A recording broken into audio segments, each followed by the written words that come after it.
बिस्मिल्लाहिर्रहमानिर्रहीम अल्लाहुम्मा सल्लि अला व अला आलि मुहम्मद सल्लल्लाहु तआला अलैहि वसल्लम। अस्सलामु अलैकुम, वेलकम टू 365 डिग्रीज ऑन 365। ख़वातीन व हज़रात, आज मुल्क भर में गुड्स ट्रांसपोर्टर्स एसोसिएशन की हड़ताल का चौथा रोज़ है, जिसकी वजह से सब्जियों की कीमतों को पर लग चुके हैं, फलों की कीमतों को पर लग चुके हैं और महंगाई का तूफान आ चुका है जो अशिया खुरोनोश की कीमतों को पर लगा रहा है।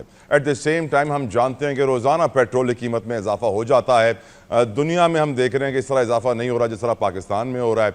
जब हर हफ्ते कीमतों में इजाफा या कमी की जाती थी तो उस वक्त ही हमें मालूम था कि हमारी हुकूमत पेट्रोल के प्राइस मैकेनिज्म में एक फियास्को साबित हुई है, कंप्लीट फेलियर। पर अफसोस के साथ अब जब रोज़ाना कीमतें बढ़ रही हैं तो वो फेलियर एक तारीख साज फेलियर बन रहा है। जिस तरह तारीख साज बेरोजगारी, तारीख साज महंगाई, तारीख साज गुर्बत हम मुल्क में देख रहे हैं, उसी तरीके से तारीख साज कर्जे भी चढ़ रहे हैं हमारे ऊपर। और हमारे हुक्मरान जो फैसले कर रहे हैं, लग नहीं रहा कि वो मुल्क को कौम के वसी तर मफाद में किए जा रहे हैं। इवन दो अगस्त का महीना है और हम आज़ादी की बात करते हैं, जश्न आज़ादी की तैयारी करते हैं, लेकिन पाकिस्तान 80 साल का होने वाला है। 80 साल का होकर भी हम बुनियादी मसाइल अपने हल नहीं कर सके। क्या वजूहात हैं, इससे बात करेंगे। साथ साथ हम ये भी जानते हैं सदर ममलिकत आसिफ अली जरदारी ने मुख्तलिफ हाई कोर्ट्स और एडिशनल जजेस की तकर्री और बाज़ एडिशनल जजेस की तौसीक की मंजूरी भी दे दी है। पैसे भी बढ़े हैं सुना है, इस पर ही मैं गुफ्तगू करूँगा आज। साथ साथ हम जानते हैं कि PTI एहतजाज की कॉल दे रही है। बहुत सारी बातें सोशल मीडिया पर गर्दिश कर रही हैं इमरान खान के हवाले से, उनकी सेहत के हवाले से, उसको भी डिस्कस करना चाहूँगा। विदाउट एनी फर्दर डिले अपने मेहमानों का तारुफ करवाऊँ। मेरे साथ मौजूद हैं कादिर खान मंदोखेल साहब, किसी तारुफ के मोहताज नहीं है, माहिर कानून, पीपल्स पार्टी के रहनुमा, हमेशा हमारी इज्जत में इजाफा करते हैं शो में आके। मंदोखेल साहब अस्सलामु अलैकुम, जज़ाकल्लाहु खैर आपके वक्त के लिए। मेरे साथ मौजूद है अमजद अली खान नियाजी साहब, पाकिस्तान तहरीक इंसाफ के सीनियर रहनुमा, किसी तारुफ के मोहताज नहीं है, हमेशा हमें अपना टाइम देते हैं। जज़ाकल्लाहु खैर अमजद साहब, अस्सलामु अलैकुम, बहुत शुक्रिया आपके वक्त के लिए। कादिर खान मंदोखेल साहब, आप उन चंद वकीलों में से हैं जो टेलीविजन पर आकर शुरू से ये बात करते आए हैं कि जो जजेस की तैनाती, तकर्रुरी, उनकी जो प्रमोशंस होती हैं, उसका जो तरीक़ेकार है उसके ऊपर आपने खुल कर बात की है, हमेशा की है। और मैंने बड़ा एडमायर किया है आपको इस बात के ऊपर कि आप सच और हक की बात करते हैं और मुल्क को कौम के वसीतर मफाद की बात करते हैं। लेकिन आज जब मैं देखता हूं कि आप ही पार्टी के रहनुमा लीडर, हम जानते हैं सदर ममलिकत आसिफ अली जरदारी ने वही तकर्रुरियाँ की हैं, वही तबादले भी हुए हैं, प्रमोशंस भी की गई हैं। साथ साथ ये भी कहा गया है कि सुप्रीम कोर्ट के जजेस की तनख्वाहों, अलाउंसेस और पेंशन को आईनी अदालत के जजेस के बराबर करने की मंजूरी दी गई है। यानी ऑफकोर्स जो पहले 25 लाख रुपए माहाना तनख्वाह ले रहे थे वो कह रहे हैं कि आईनी अदालत को अगर 30 लाख मिल रही है तो हमें भी 30 लाख मिले। मंदोखेल साहब एक ऐसे भी हमारे साबिक चीफ जस्टिस हैं जिनके लिए वकला तहरीक चली थी, वो बताया जा रहा है कि 7-8 साल प्लॉटों के लिए अदालतों में केस लड़ते रहे। एक चीफ जस्टिस है जिनको 2000 बिजली के यूनिट मिलते हैं रिटायरमेंट के बाद, वो खर्च 500-600 कर रहे थे तो वो लिख देते हैं कि यार बाकी मुझे कैश दे दीजिए। अनबिलीवेबल। ऐसे मुल्क में जहाँ मुआशी हालात तबाहकुन हो, आपका नजरिया सर इसके ऊपर जरा आज भी आप उसी तरह खुल के बात करेंगे जिस तरह पहले करते थे, या फिर क्योंकि सदर मुमलिकत आसिफ अली जरदारी ने दस्तखत किए हैं तो आप कुछ लब कुशाई करेंगे? कादिर खान मंदोखेल साहब। बहुत शुक्रिया तन्हा जुतोई साहब। यकीनन सदर और गवर्नरों के पास ही इख्तियार होता है कि वो कोई बिल जो है ना वो मुस्तरद कर दे या उसमें कोई एतराज कर दे किसी शिक पे, और फिर उसके बाद अगर दोबारा उसको भेज दे असम्बली तो फिर वो 10 दिन के अंदर चाहे वो साइन करे या ना करे तो उस हवाले से जो है ना वो बिल मंजूर हो जाता है। अमजद नियाजी साहब काफ़ी टाइम के लिए हमारे साथ उस वक्त की असम्बली में, पिछले असम्बली में स्पीकर रहे, कायम मकान स्पीकर रहे काफ़ी मरतबा, और इनको भी सारे रूल्स पता है। लेकिन सवाल ये है कि फिर आपने बीच में देखा कि ख्वाजा आसिफ और नून लिखे कि अच्छा भाई अब सदर दस्तखत नहीं कर रहे तो उसका रास्ता क्या है? अब रास्ता ये वही शॉर्टकट, वही तरीका जो आइन में लिखा तो है, इसमें कोई शक नहीं है, लेकिन फिर वो चीज़ें नहीं आती है कि जो यकानियत है या उसके इत्तेफाक है, वो सारी चीज़ें नहीं आती है। तो बहरहाल मुझे नहीं इसका पता कि प्रेसिडेंट के लीगल टीम ने क्या उस पर एतराज़ात उठाए, ना आपको पता ना मुझे पता। बहरहाल साइन हो गया चीज़ें। लेकिन मैं आपको एक चीज़ बता दूं कि अमजद नियाजी साहब के होते हुए मैंने अपना बिल पेश किया, आपके प्रोग्राम में कहता था कि एक चपरासी की नौकरी के लिए आप ज़ात, नस्ल, डोमिसाइल पूछते हो, एक हाई कोर्ट के जज आप डायरेक्ट क्यों भर्ती करते हो? तो वो डायरेक्ट भर्ती का सिलसिला पहले से थोड़ा बेहतर है, लेकिन मेरे ज़ाती ख्याल में अभी भी इतफाक नहीं कर रहा हूँ। मैं ये कहता था, मेरे बिल में ये कहा था कि जब एडिशनल डिस्ट्रिक्ट सेशन जज की और मजिस्ट्रेट और सिविल जज की आप बाकायदा अखबार में इश्तिहार देते हो, फिर लोग अप्लाई करते हैं, फिर उसमें इंटरव्यू होते हैं, रिटन टेस्ट होता है, वो तरीका इधर भी करें। तो इससे मेरे साथ शायद मैं असम्बली में अकेला था, इतफाक का कोई नहीं करा था। तो लेकिन माजी से थोड़ा बेहतर है। माजी में ये था कि सूबे का चीफ जस्टिस जो है ना वो अपने नाम रिकमेंड करते थे और फिर उन्हीं में से उन्होंने चूज करना था। मतलब कोई और चॉइस जुडिशल कमीशन के पास नहीं थी। लेकिन इस मरतबा थोड़ा सा बेहतर ये हो गया माजी की निस्बत, वो कि मैं इतफाक नहीं करता उनसे भी, कि वो मुख्तलिफ नाम आ जाते हैं, मुख्तलिफ जो जुडिशल कमीशन की मेम्बरान है फिर उस पर डिस्कस होती है और सारे वगैरह। बहरहाल एक प्रोसेस चल रहा है, मैं जाती तौर पे इतफाक नहीं करता उस प्रोसेस से। बिल्कुल ठीक। अमजद खान नियाजी साहब, आपका नज़रिया सर, ये जो मुल्क में इस वक्त जजों की तनख्वाहें बढ़ाई जा रही हैं जबकि पहले ही 25-25 लाख तक पहुंची हुई हैं। मुझे खबर मिली कि इफ्तिखार चौधरी साहब, जिनके लिए वकला तहरीक चली थी, वो 8-9-10 साल वो अपने वो एक सरकारी प्लॉट के लिए वो लड़ते रहे। एक और साबिक चीफ जस्टिस हैं, वो 500-600 यूनिट इस्तेमाल कर रहे थे, 2000 यूनिट उनको अलॉट हुए थे, तो वो लिखते हैं कि मुझे जो मेरे यूनिट्स बच रहे हैं उसके कैश अलाउंस दे दिया जाए। देखा जाए तो पांचों उंगलियां घी में सर कढ़ाई में। मैं भी अब यही सोच रहा हूं कि बच्चों को वकील बना के किसी तरह जज लगवा दिया जाए। आपकी राय अमजद खान नियाजी साहब? बिस्मिल्लाह, जतोई साहब देखें, इसको बेहतर करने की इसलिए जरूरत है कि आज मामला जो है वो एग्जेक्टिव के हाथ में आ गए हैं और एग्जेक्टिव अपने मनपसंद जो है वो फैसले कर रही है। इससे हो क्या आ रहा है कि जो जुडिशरी का जो इमेज है वो अवाम की नज़र में बड़ा मुख्तलिफ है और ये समझने की ज़रूरत है। और इसको अगर चेंज नहीं किया गया, जैसे कि आज पूरे बार काउंसिल में, अदालतों में, मतलब एक अजीब सी कशमकश जारी हो गई है जिसके नताइज कोई पब्लिक की निगाह में कोई मुनासिब नहीं है। इस वक्त जो है वो मुल्क और कौम जो के लोग जो है दोनों मुश्किल में हैं। चाहिए तो ये था कि हम जितने भी पर्क्स एंड प्रिविलेजेस हैं वो कम करते ताकि आम आदमी के साथ हम सब जो है, चाहे पॉलिटिशियन है या कोई और है, अदलिया है, मुकन्ना है, तो ये सब अवाम के साथ, एग्जेक्टिव है, ये अवाम के साथ खड़ी होनी चाहिए। उसकी वजह है कि आज लोग एक वक्त की रोटी से महरूम हो चुके हैं। आज आपका ताजर तबका जो है उनके कारोबार खत्म हो चुके हैं। आज आपका मजदूर एक वक्त की रोटी से महरूम हो चुका है। 13.5 करोड़ लोग बेरोजगार हो गए हैं। महंगाई आसमानों को छू रही है, बेरोजगारी आसमानों को छू रही है। तो इस हालात के अंदर आप जब लोग ये सुनते हैं या देखते हैं तो उससे ये चीजें अनारकी की तरफ बढ़ती हैं। कोई लोगों के तासुरात हमारे बारे में, आपके बारे में कोई मुनासिब नहीं होते। अमजद खान नियाजी साहब, मेरा आपसे दूसरा सवाल, मुल्क में इस वक्त महंगाई का एक तूफान है जिसका जिक्र आपने भी किया। किसान बड़े परेशान हैं, डीएपी का रेट चढ़ रहा है, गुड्स ट्रांसपोर्टर्स की हड़ताल की वजह से फ्रूट सब्जियां महंगी हो रही हैं, गंदम हम अपने ज़रूरत के मुताबिक प्रोड्यूस कर नहीं पाए हैं, वो भी इंपोर्ट करनी पड़ रही है। तारीख साज बेरोजगारी, महंगाई, गुर्बत। पाकिस्तान का मुस्तकबिल क्या देख रहे हैं आप ऐसे वक्त में जब हम आज़ादी का जश्न भी मना रहे हैं और ये सोचने पर मजबूर हैं कि व्हाट इज आवर फ्यूचर, हमारे बच्चों का मुस्तकबिल क्या होगा? अमजद नियाजी साहब देखिए, पॉलिटिकल अनस्टेबिलिटी की वजह से आज जो मामलात, आज आपकी इकोनॉमी है, आज आपके बहुत सारे एरियाज में लॉ एंड ऑर्डर की सिचुएशन है। देखिए, मुल्क और कौम का मुस्तकबिल जो है वो हम इसके बारे में देखें, पाकिस्तान का दिफा हो, पाकिस्तान की सॉवरेंटी हो, पाकिस्तान के अंदर पाकिस्तान की इंटेग्रिटी हो, इस पे तो देखो मैं हूँ या आप हूँ, हमें तो रातों की नींद नहीं आती। हम समझते हैं कि ये कौम है, ये पाकिस्तान है तो हम सब हैं।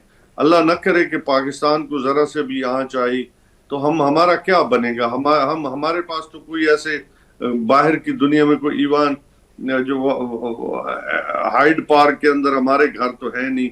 हमारा घर या मियाँ वाली है तो वहीं पे हमने रहना है, वहीं पे हमने मरना है, वहीं पे हमने जीना है। हम तो कहीं नहीं जा सकते। लिहाजा हम तो जो कुछ हो सकेगा इस पाकिस्तान के लिए खून का आखिरी कतरा भी बहा देंगे। कादिर खान मंदोखेल साहब, श्रीलंका कुछ महीने कबल डिफॉल्ट कर गया था। आज वहां पे पेट्रोल की कीमतें 3-3 महीने के बाद तब्दील हो रही हैं। हम डिफॉल्ट नहीं किए थे हमने, लेकिन हमारे यहाँ रोज पेट्रोल की कीमत तब्दील हो रही है। मंदोखेल साहब, आपका नजरिया, ये क्या प्राइस मैकेनिज्म में पेट्रोलियम प्रोडक्ट्स की हमारी हुकूमत मुकम्मल तौर पर नाकाम हो गई है? मंदोखेल साहब, नाकाम तो मोहसिन नकवी साहब कह रहे हैं, जो उस हुकूमत के सबसे ताकतवर वजीर है, बल्कि वजीर आजम उनके अंडर है। वो कह रहे हैं। इसके बारे में मैं ये कहूंगा कि अगर एक शख्स की तनख्वाह 10,000 है और उसकी खर्चात 20-50,000 है, तो वो सऊदी अरब के कुएं भी सारे ले ले, अमेरिका के सारे दे दे, IMF भी इनके पास आ जाए, तब भी वो अपने पाँव पे खड़ा नहीं हो सकता है। उसकी वजह ये है कि जो पेट्रोल है, मैं ये कहूंगा कि ये मौत हम पर क्यों पड़ी है कि जो पूरे दुनिया में पेट्रोल 2-3 रुपए महंगा हो गया, हमारे यहाँ 166 रुपए बढ़े। और फिर खुद वफाकी उज़रा बड़ी बेशर्मी से कहते हैं कि हमारे पास सोर्स ऑफ इनकम नहीं है। ये मैं का बाकायदा वफाकी उज़रा का बता रहा हूँ। क्या एहसान इकबाल ने नहीं कहा कि हमारे पास रिकवरी नहीं है? क्या ख्वाजा आसिफ ने नहीं कहा कि 1200 हमारा पास ABR ने रिकवरी की है और 1200 से ज्यादा खा गए? यही बात राना सनाउल्लाह ने की है। तो मैं ये समझ रहा हूँ कि जिस मुल्क में आप लॉटरी की टिकट लेके और ये सोचते हैं कि अगले महीने का राशन लॉटरी के टिकट से आएगा, तो फिर इसी तरह कशकोल लेके आप पूरी दुनिया में बैठे रहेंगे। और मैं तो ये कहता हूँ कि अब कशकोल से भी 2 हाथ आगे चले गए।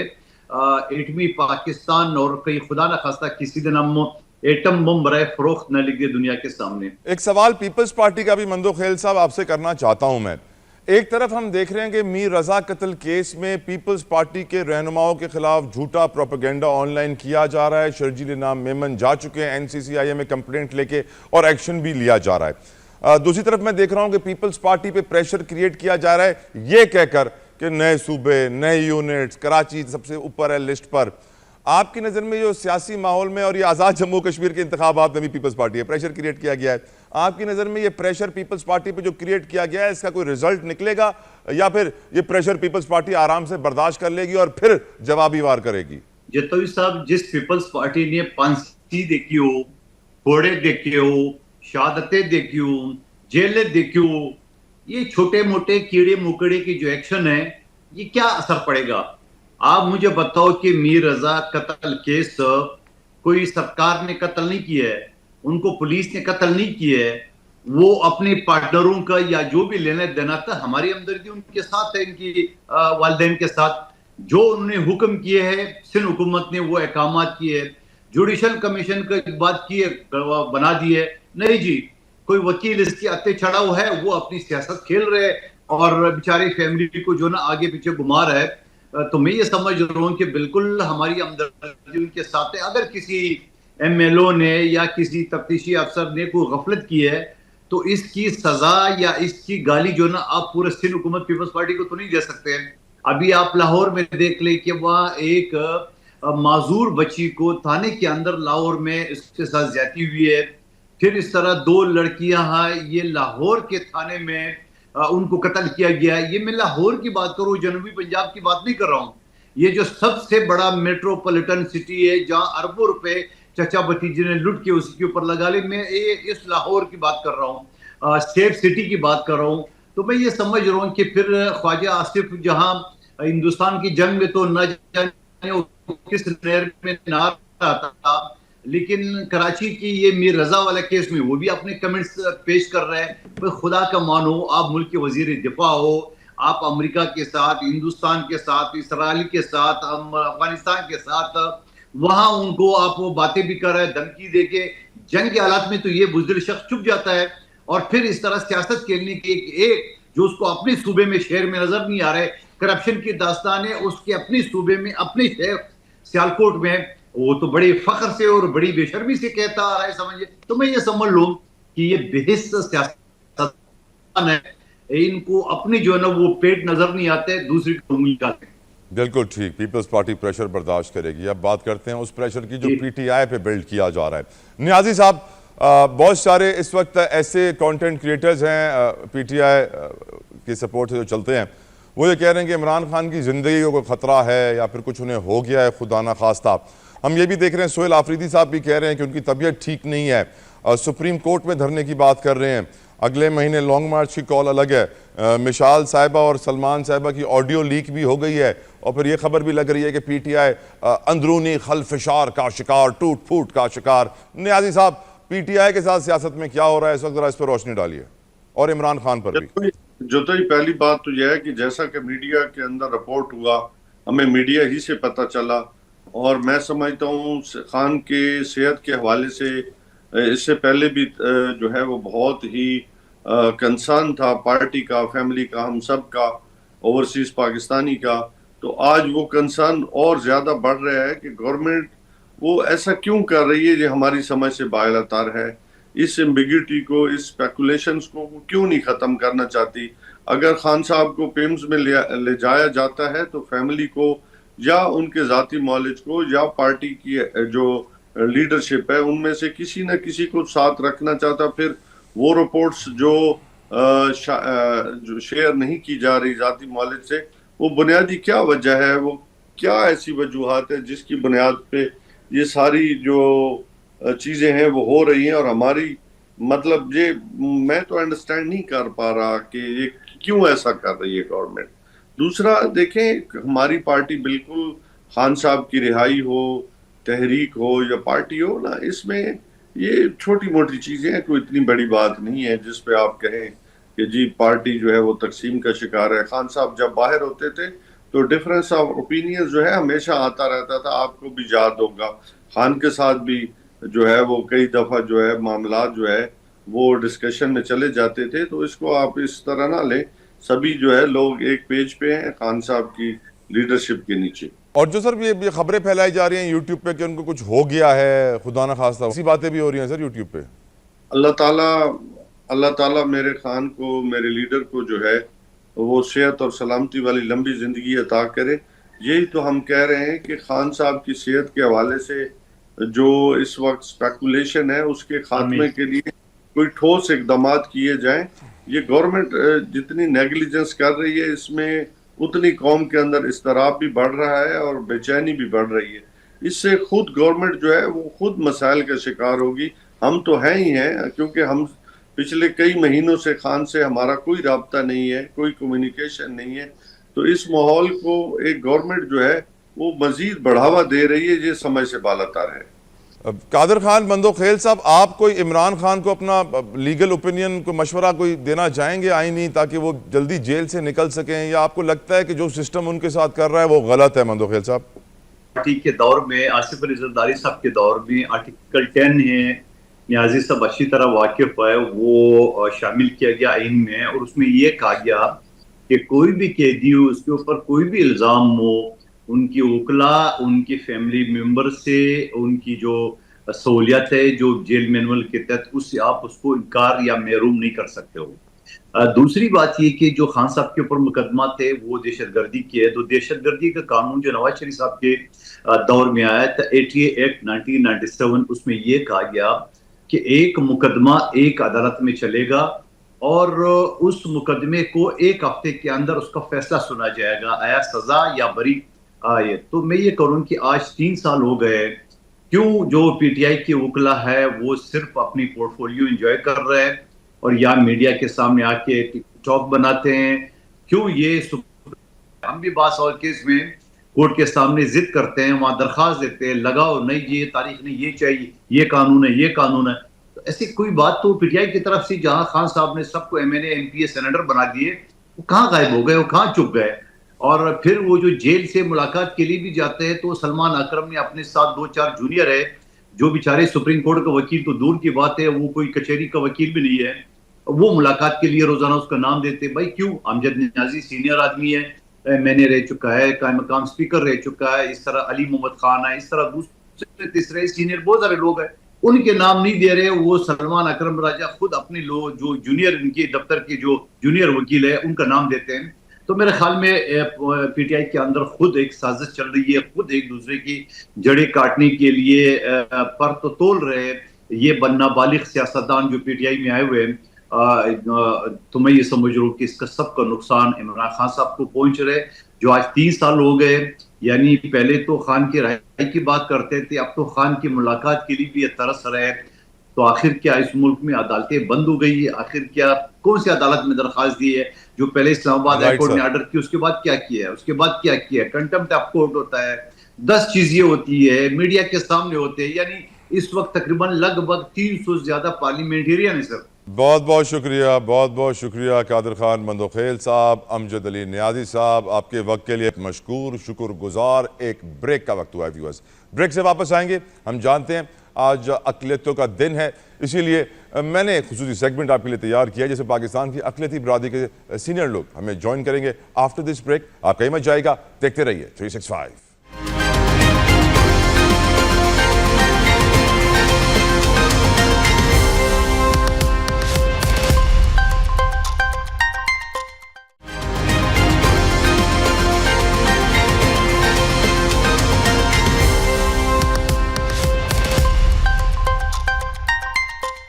Viewers, welcome back to the show. Programme में अब डिस्कशन करेंगे अक़लियतों के हवाले से। हम जानते हैं आज अक़लियतों का दिन है और इस दिन हम कोशिश करते हैं कि उनकी आवाज़ बने, उनके लिए प्लेटफॉर्म प्रोवाइड करें और पूछें उनसे कि आज पाकिस्तान में अक़लियत किस हाल में है। यकीनन हम जानते हैं कि पाकिस्तान के झंडे में जो वाइट कलर है वो माइनॉरिटीज़ के लिए है और जो ग्रीन कलर है वो मुस्लिम्स के लिए है, लेकिन actually on ground what is the reality, ये डिस्कस करने के लिए मेरे साथ दो बड़े मौजूद मेहमान मौजूद हैं। मैं शुक्रिया अदा करूँगा, मेरे साथ मौजूद हैं सुखदेव असदास हिमनानी साहब, तर्जुमान सिंध हुकूमत है। सुखदेव अस्सलाम वालेकुम, thank you so very much for your time. मेरे साथ मौजूद है पेस्टर रफाकत सादिक साहब, प्रेस्बिटेरियन चर्च ऑफ पाकिस्तान के कोऑर्डिनेटर हैं। रफाकत साहब अस्सलाम वालेकुम, बहुत शुक्रिया। रफाकत साहब और सुखदेव साहब, एक बड़ी अजीब सी चीज़ है ना पाकिस्तान में कि हम अगर किसी से भी मिलते हैं, हम अगर अपनी हिंदू कम्युनिटी के दोस्तों से मिलते हैं, अपनी क्रिश्चियन कम्युनिटी के दोस्तों से मिलते हैं, हम सबको अस्सलाम वालेकुम कहते हैं और सब हमें वालेकुम सलाम भी कहते हैं। ये एक बड़ा इंटरेस्टिंग फैक्ट है पाकिस्तान के बारे में जो बहुत सारे लोगों को शायद दुनिया में ना पता हो, लेकिन मैं ये समझता हूँ कि हम ऐसी एक हार्मनी में इस वक्त रह रहे हैं, सारे मज़ाहिब एक दूसरे के साथ पाकिस्तान में, कि हम सबको ऐसे लगता है कि हम एक ही हैं। मैं सबसे पहले गुजारिश करूंगा सुखदेव साहब से कि आप बताएं कि सर आज हमारी हिंदू कम्युनिटी पाकिस्तान में कैसा महसूस करती है, अक़लियतों का हाल क्या है, और जो मैंने एक इंटरेस्टिंग क्वेश्चन रखा कि हर कोई आपको सलाम करता है, आप तो हिंदू है फिर भी आप जवाब देते हैं वालेकुम अस्सलाम, इसके पीछे साइंस समझाइएगा सर। जी, साइंस तो मेनली है आपकी interfaith harmony and social integration. Naturally हम भी यहाँ से कोई अभी से नहीं रह रहे, सदियों से रह रहे हैं, चाहे वो हमारी हिंदू कम्युनिटी हो, लोकल क्रिश्चियन कम्युनिटी हो, सिख कम्युनिटी हो, तो हमेशा ये भाईचारे का यहाँ पे रिवायत रही है शुरू से ही। बीच में एक हो गया पार्टीशन का जब ये एपिसोड, तो उसके बाद कुछ आप कह लें कि ऐसे अदबात भी आए ज़िया-उल-हक के दौर में, कुछ डिविजन्स क्रिएट करने की कोशिश की गई जिसका अभी तक हम खमियाजा भुगत रहे। बट हमेशा से ये सिंध हो, पाकिस्तान हो या हमारी जो ये धरती रही है, हमेशा पे यहाँ पे इंटरफेथ हार्मनी और टॉलरेंस और भाईचारा शुरू से कायम रहा है। रही बात अक़लियतें कैसे कैसे कह रही हैं, आपने कहा, देखिए आपने अभी वाइट पार्ट का जिक्र किया, हमें कोर प्रिंसिपल्स नहीं भूलना चाहिए अपने आइन का जो 1973 में बना, और उससे पहले अपनी विरासत का जो 1947 में बनी। पाकिस्तान बना ही माइनॉरिटीज के लिए था। माइनॉरिटीज जो मुसलमान माइनॉरिटीज थी अनडिवाइडेड इंडिया में, वहां पे मेजोरिटी और माइनॉरिटीज के इश्यूज होते थे। यही वजह थी which led to the separation of Pakistan from India. Number one, ये प्रिंसिपल्स हमारे कायद जो थे या फाउंडिंग फादर्स, उनके जहन में पहले से था कि मेजोरिटी और माइनॉरिटीज के इश्यूज होते हैं, इनको हमेशा से ब्रिज करना चाहिए ताकि दोबारा जो फ्यूचर की रियासत बन रही है उसमें इश्यूज ना हो। तो इसीलिए ये वाइट पार्ट कह लें या कॉन्स्टिट्यूशनल गारंटीज कह लें, वो रखी गई। अनफॉर्चुनेटली माजी में कुछ ऐसे बात आए हुकूमत के 20-30 साल पहले जिसमें डिविजन क्रिएट करी हैं। अभी कंपेरेटिवली काफी मसले हैं माइनॉरिटीज के और प्रोग्रेस भी कर रही हैं। स्पेशली आप सिंध के हवाले से देखेंगे, सिंध में इक्वल रिप्रेजेंटेशन हो माइनॉरिटीज को, जनरल सीट्स पे जो है लाना हो, काबीना में रिप्रेजेंटेशन देनी हो, कानून साजी के हवाले से हो, एजुकेशन के हवाले से हो या सोशल इंटीग्रेशन के हवाले से हो, तो Sindh is doing much better.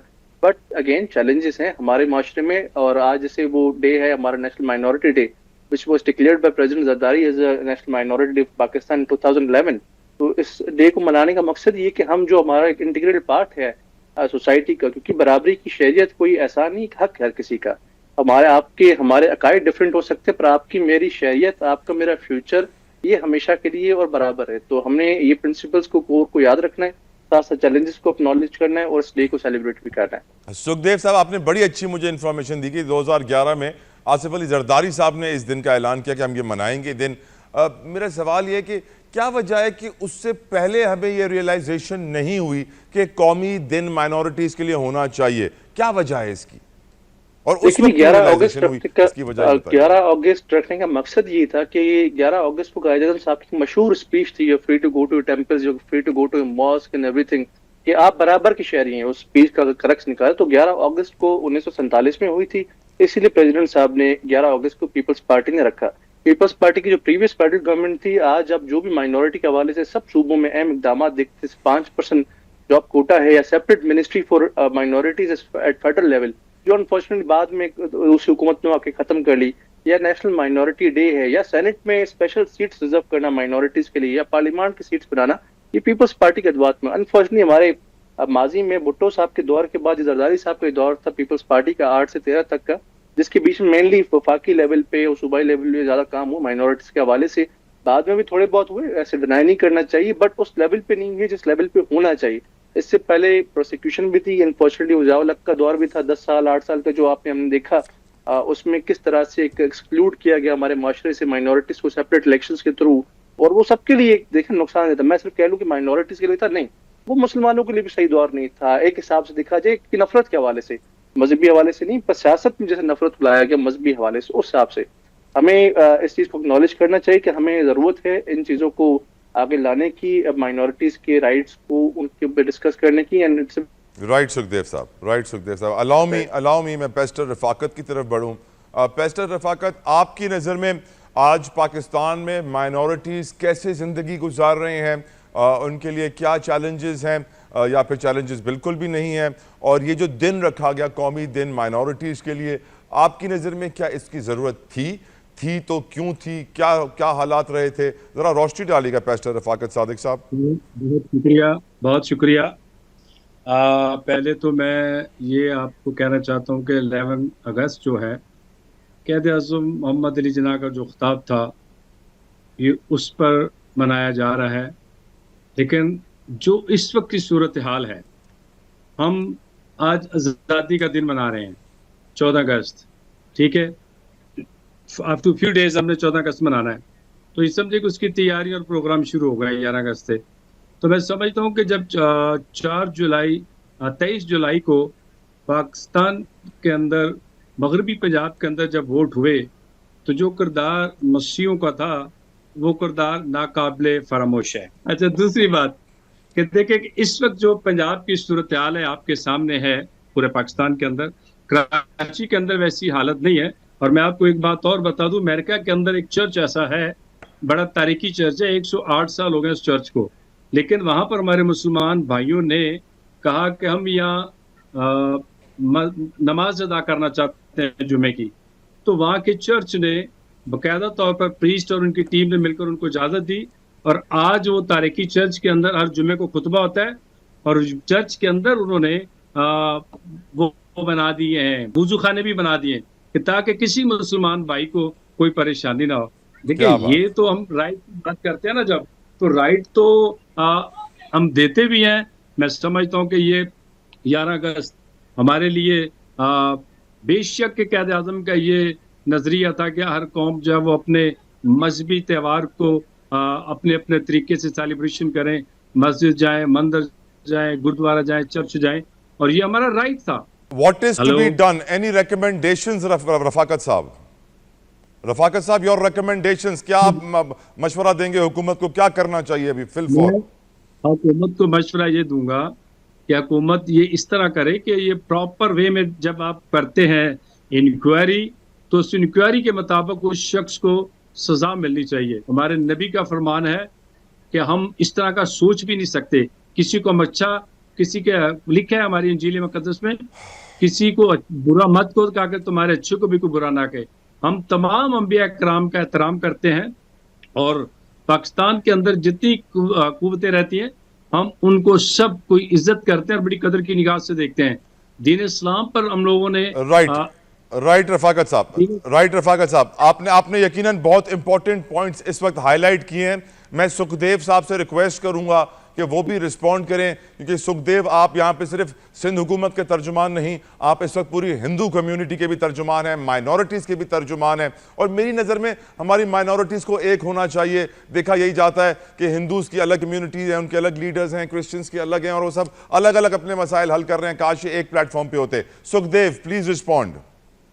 देखिए, मैं इनिशियली तो इसको इतना नैरो डाउन नहीं करना चाहता। सिंध वर्सेस पंजाब के कॉन्टेक्स्ट में हम बात करें, कम्युनिटीज के हवाले से बात करें, हिंदू और क्रिश्चियन, ये सब चीजें, क्योंकि मेरे नजर में चीजें जो है फैक्चुअल नहीं है। हमारे भाई ठीक है, ये भी लर्नेड होंगे, मैं इनको बताता चलूं कि हमारे यहाँ डिस्ट्रिक्शन नहीं है माइनॉरिटीज में। ठीक, मैं मानता हूँ हमारी मसीह बरादरी की भी, हिंदू बरादरी, सिख कम्युनिटी की, सबकी equal contribution in the making of Pakistan. आज हमारे पास सिंध असेंबली के डिप्टी स्पीकर भी मसीह है। हमारे पास रिसेंटली भी एक ब्लास्फेमी का इशू हुआ था कराची में, उसको हमने वेल सक्सेसफुली ट्रीट किया और उसको विक्टिम को बचाया। ब्लास्फेमी के हवाले से आप बात करते हैं, एक्चुअली स्पीकिंग ठीक है, माइनॉरिटी इसमें ज्यादा वल्नरेबल हैं, हमें इसके चैलेंजेस एक्नॉलेज करने चाहिए, पर 70% लोग जो अफेक्ट होते हैं वो मुसलमान होते हैं माइनॉरिटीज के साथ। But again there is no denying, ये एक इशू है, और भी इशूज है। आप सिंध के हवाले से आप बात करते हैं, सिंध में स्टेट अपैरेटस जो है वो हमेशा माइनॉरिटीज की सपोर्ट में रहता है, बस निस्बत दूसरे सूबों का। अगेन मैं आज के दिन के तवज्जुह से कोई सियासी बात नहीं देना चाह रहा था, या सिंध वर्सेस पंजाब नहीं करना चाह रहा है मैं नाउ भी, पर हमारे भाई ने ऐसी बातें उठा ली तो अनफॉर्चुनेटली मुझे करना पड़े। सिंध अभी जिस भाई ने कहा कि it is well ahead of other provinces, again हमारे इश्यूज हैं माशरे में, माइनॉरिटी वर्सेस मेजॉरिटी के हर माशरे में आते हैं, यहाँ पे भी हैं। मैं कहूँ हर चीज गोडी गोडी, it's not true, but Sindh is always well ahead, inclusive है। अगेन इश्यूज हैं, इसको हम सॉर्ट आउट भी करते हैं जैसे सिंध में है। मेरी रिक्वेस्ट होगी दूसरी गवर्नमेंट से भी कि जिस स्टेट ऑफ प्रायोरिटीज हमेशा माइनॉरिटीज के सपोर्ट में होता है या एटलीस्ट इक्वल सिटीजनशिप देता है, वैसे दूसरे सूबों को भी इस चीज में करना चाहिए।